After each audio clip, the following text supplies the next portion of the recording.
1, 2. Yeah. Dear friends, welcome to the Ukraine Catholic University. My name is Yaroslav Pritula, and I'm moderator of this first session of the conference, and would like to say some welcoming words. Welcome to KU. Our walls are strong here. Many presidents, prime ministers, senators stayed in this room within the last 2 years, so we are in the safe place. But at the same time, we are in a very open place. KU is open to friendship, to innovations, to anything that move Ukraine forward. And I think and I hope that this conference would be of this kind. At the Ukraine Catholic University, we are proud to be an institution that influence and build networks of influence. Events like this conference are the testaments of that impact. And information technologies, as very interdisciplinary nature, offers more than just enhancement of business processes or scientific discoveries. It has a power to protect our nation, and we feel this during the last 2 years. It has a power of aid those in need. It has a power to modernize our country and drive our society and economy forward. And this is an exciting time for all of us involved in IT, because Ukraine at this moment is like a laboratory. We can test a lot of things, and we are in the epicenter of numerous trials and experiments, testing the resilience of global democracy, the spirit of strength of our nation, the endurance of our businesses, and the effectiveness of new weaponry and warfare strategies. the ICTERI conference has a great history. This is 19th conference in a row. IT programs at KU has only 9 years of history. So in some sense, I feel myself like a schoolboy in front of respectable school teachers.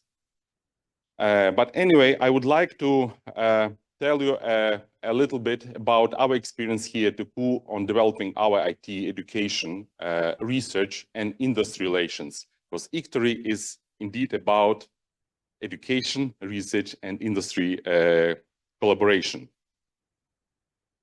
In education, according to recent numbers of Center for Economic Policy Research, the war impact on productivity in Ukraine estimates a decline of up to 7% over the next 12 years. So we will experience hard times. If we can relate this to normal growth of the country without the war, so it's a huge difference. So how can we overcome this productivity gap? And I think IT education and IT business is a crucial part for this. Currently, in Ukraine, we have about 300,000 IT professionals, and they produce 5% of our GDP and 12% of our exports. What a significant number compared to other professions. Therefore, we need to sustain this or even grow. What is our answer to this question? To this question, how to sustain and how to grow, is new standard of IT education. So what do we mean under new standard of IT education? We mean new approaches in collaboration with students, when we share responsibility with our students and nudge them to self-reliance. We want our graduates to create new jobs. This is our vision of our graduate. But jobs, as we usually see, both jobs as we usually think about jobs, also Steve Jobs. We want our graduate to be a revolutionary entrepreneurs who build unicorns and promote Ukraine in the world. Therefore, we encourage students to become a leader in something, whether it is a teaching assistantship, research assistantship, student project leadership, or a summer school organization. And I can assure that works. If you give some task and responsibility to students, they gladly accept this. On research, As of today, estimates suggest a decrease of about 20% in Ukraine's research capability. About 20% of researchers have fled the country. 5% of most prolific scientists have started publishing under foreign affiliations. The number of papers published by Ukrainian scientists has decreased by around 10% compared to pre-full-scale invasion level. The last academic year, only 20% of universities provide face-to-face education, while 30% were online and 50% reported a hybrid model. Here we have representatives from Kharkiv, from Kherson, where universities were really physically destroyed. Some buildings of the university were physically destroyed. It's not possible to have normal education. How can we preserve and grow research capabilities in such situation? Our answer, we should expand international research collaboration and enroll students into research as soon as possible. We encourage our students to do research during their study and to learn the best world practices for conducting research. For these purposes, we open a distributed lab of machine learning and research group on responsible AI, where students have the possibility to work directly with researchers from different universities around the globe. I want to outline just one example of our collaboration with the New York University as a responsible AI lab. Within 2 years, we developed a program of research collaboration. And particularly in this semester, 33 selected students from 10 Ukrainian universities, most are from UPU, but I think 15 are from other universities, will work on responsible AI research projects in 15 teams with 30+ researchers from the universities around the globe. These are University of Grenoble, Eindhoven University of Technology, University of Washington, University of Edinburgh, Hebrew University, City St. George University of London, University of Texas at Austin, London School of Economics, University of Oxford, Rennes University in Hungary, Pace University, University of Pittsburgh, University of Lille, INRIA, Microsoft Research, Rutgers, Nova University Lisbon.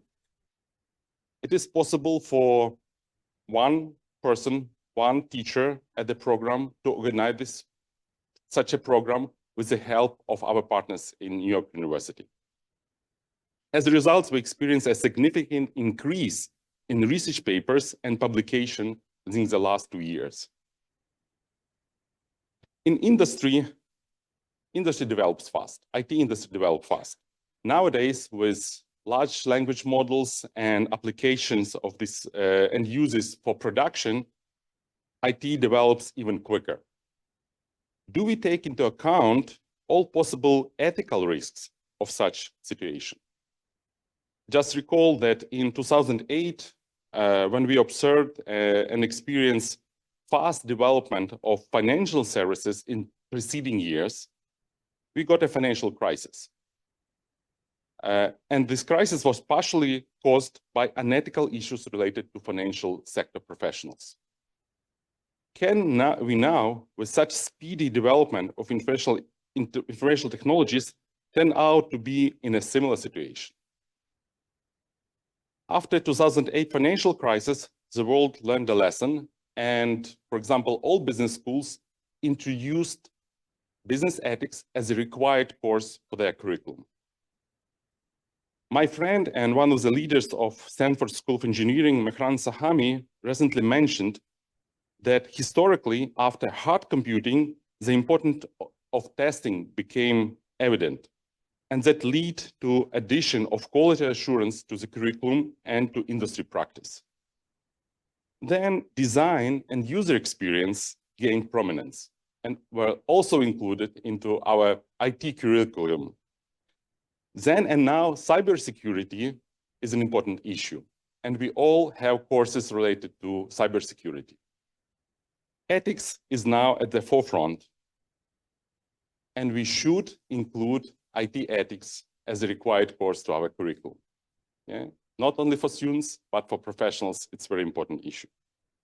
Concluding, in my opinion, one of the essential components of educational programs in IT, as well as in any other fields, is chemistry.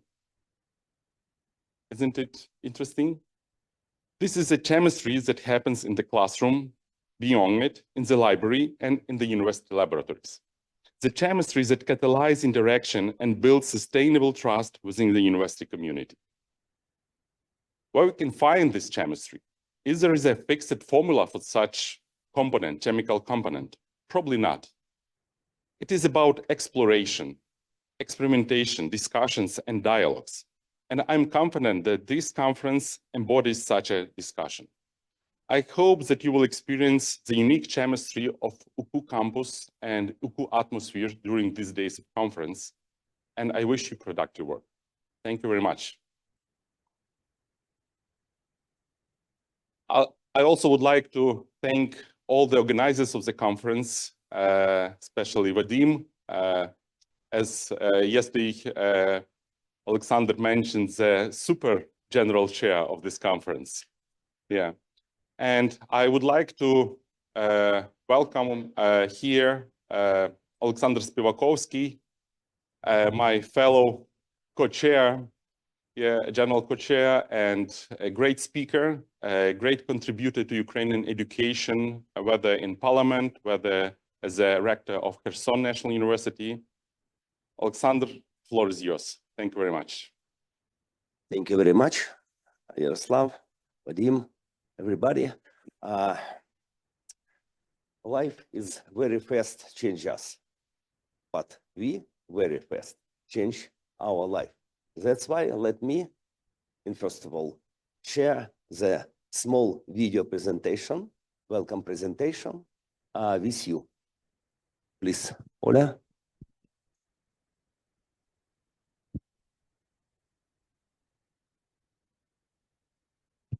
Звука нема.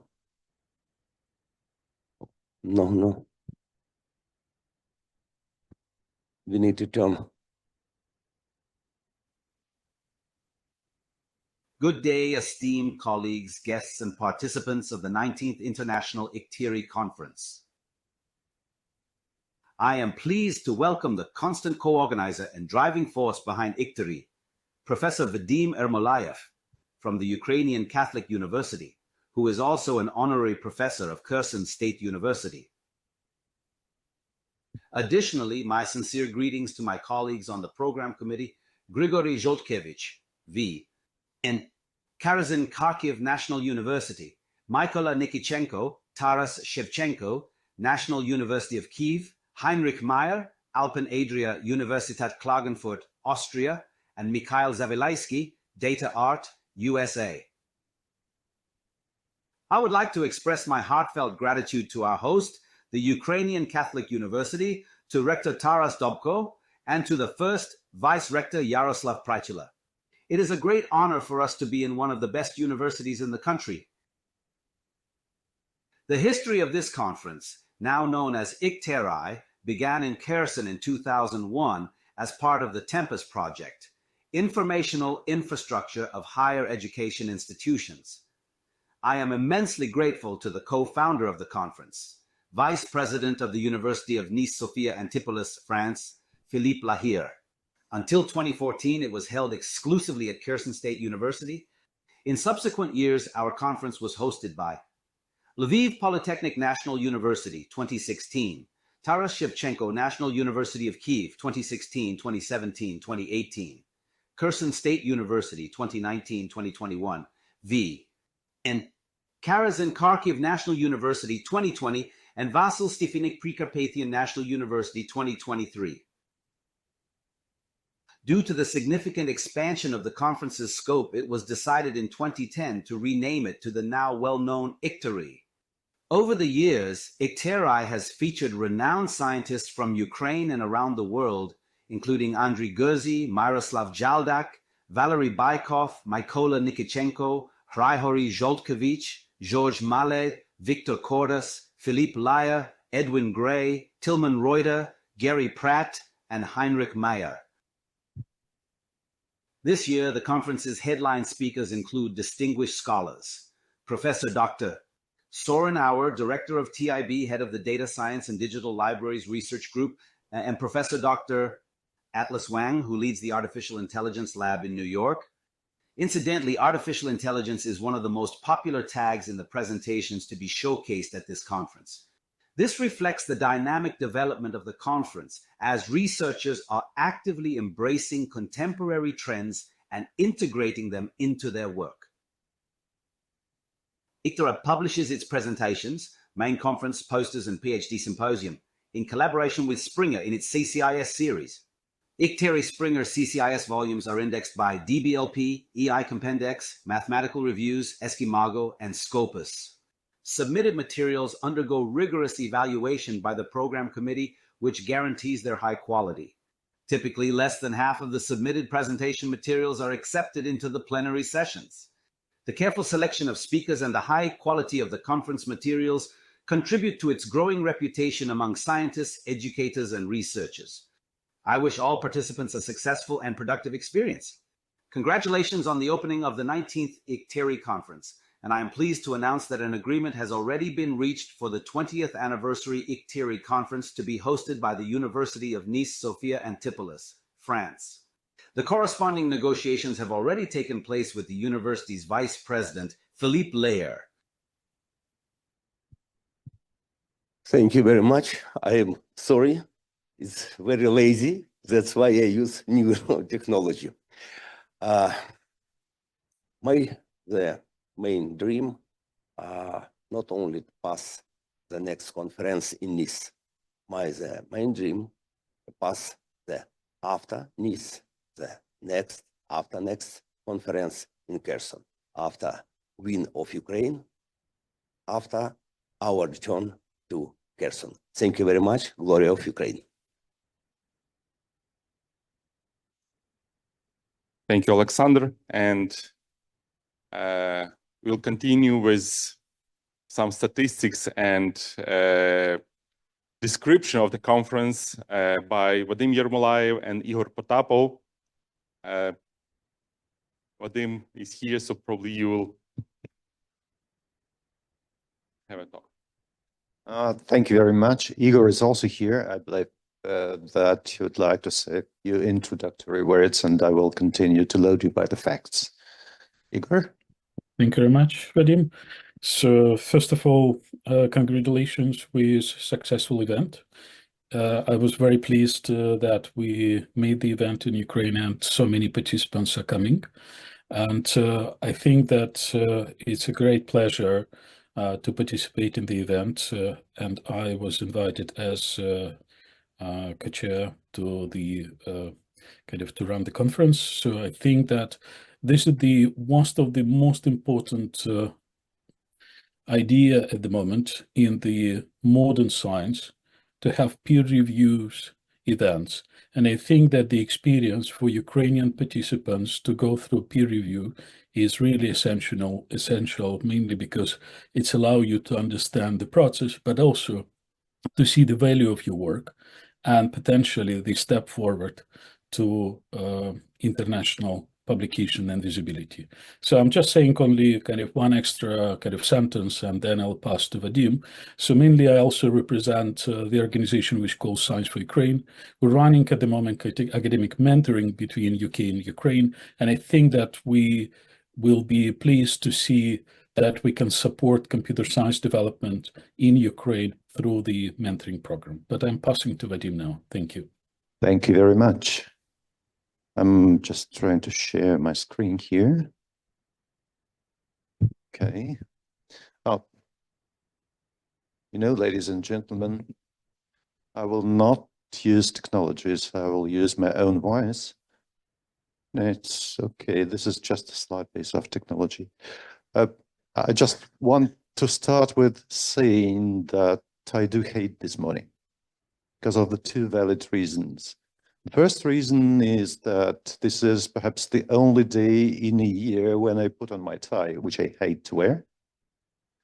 And the second reason is that I still had no chance to get my coffee. Well, anyhow, I also love this morning very much just because I'm seeing you here enjoying the opening of this conference.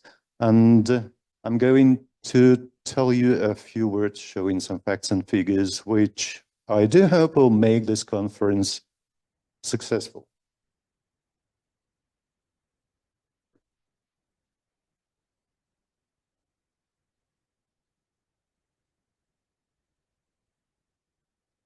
Okay. So far, it's not very successful.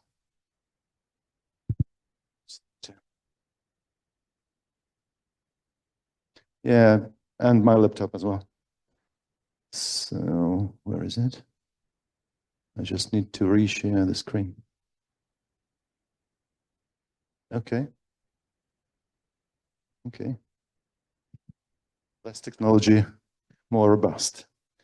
So, this is the 19th instance of the conference in the series. As Alexander has told already, we've got 83 paper submissions only to the main conference, excluding the workshops, which have been autonomous. Among those, we got 56 submissions, paper submissions to the main conference, 10 papers to the PhD symposium, and 17 papers as posters. Those papers have been written by the authors coming from 14 countries, and out of those 83, 32 papers will be presented in our program. So the average acceptance rate is around 38.5%.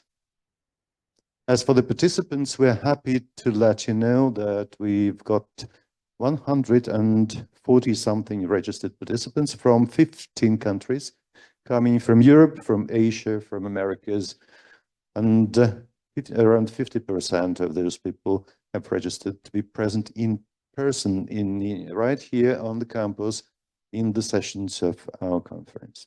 The program includes 2 keynote talks mentioned already by Alexander, by world-distinguished experts in the field of information and communication technologies, AI, knowledge graphs, and the like. We also have an invited talk at our PhD symposium, and the speaker is present here. I would like to take this chance to welcome you. We also have a special session for Alice Lightning Talks, which has been organized in cooperation with the Pan-European Network, Alice, for Artificial Intelligence. And I'm glad to tell you that we have recently opened an associated unit of this Pan-European network here at Ukrainian Catholic University. And we have poster sessions, and we have already had 3 workshops, which I believe were quite successful. You may wish to ask the organizers about that. The body is included 97 people in the program committees coming from 16 different countries, and we're also happy and lucky to have 5 sponsors who helped us organize this conference financially and technically. So the conference program is available. Many of you know where it is and how to access it, but anyhow, if you wish to get closer to the program, just scan the QR code on the slide. So the keynote are given by Professor Dr. Soren Auer. He will speak about neurosymbolic AI with knowledge graphs and generative AI. This will be today, immediately after this opening session. And I do invite you to join the session, to listen to this talk, and enjoy the talk by the world's most renowned expert in the scientific knowledge graphs, I would say. The second speaker will give the talk on efficient generative inference by heavy hitters and beyond.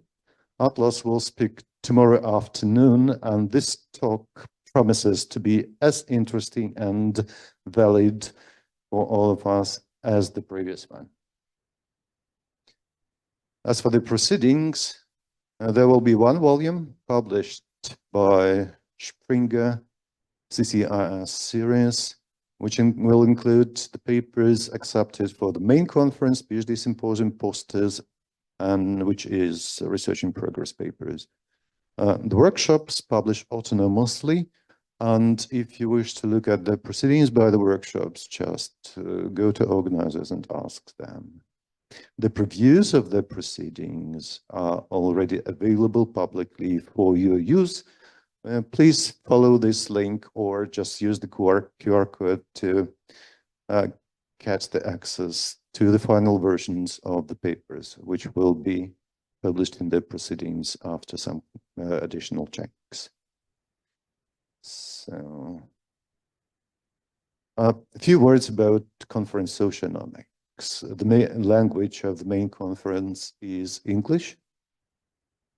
And the reason is quite valid. We have international attendance, as already mentioned, people from 14 different countries coming from different continents. Therefore, those people may not really understand your local lingua. So the papers must be presented in English. The questions have to be asked and answered in English. The same for PhD symposium and the same for the poster track.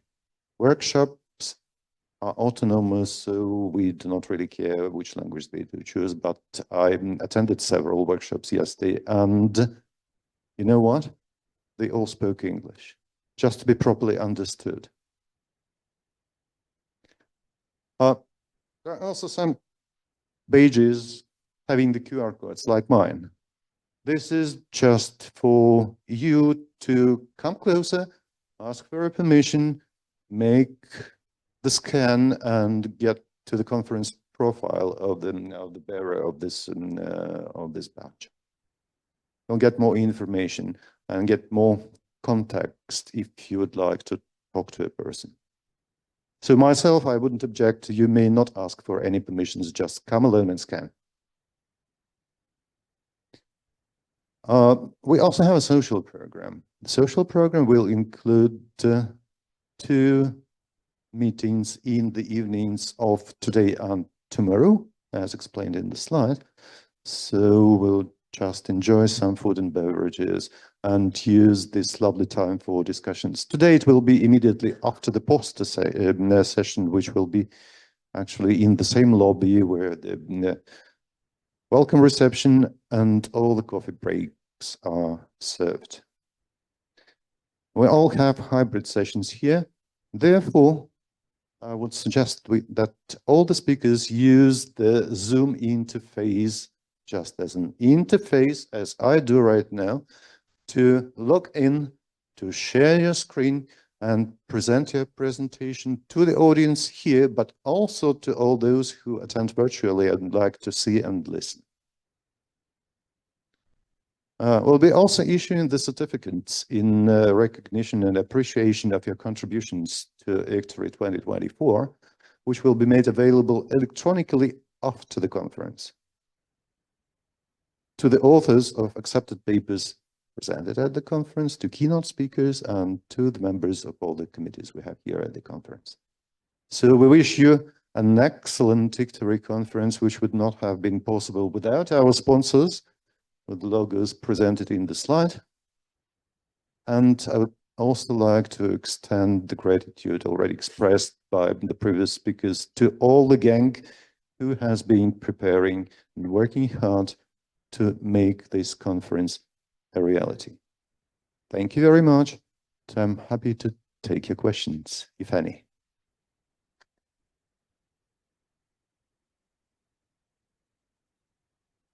So if no questions, if everything is clear, as suggested by Alexander, we will stop the opening session and transit immediately to welcoming Professor Sorin Auer, who will give his keynote talk in some short time. Just looking. What time is it now? Okay. Okay, so I stop sharing my screen. Stop sharing my screen, and we'll be waiting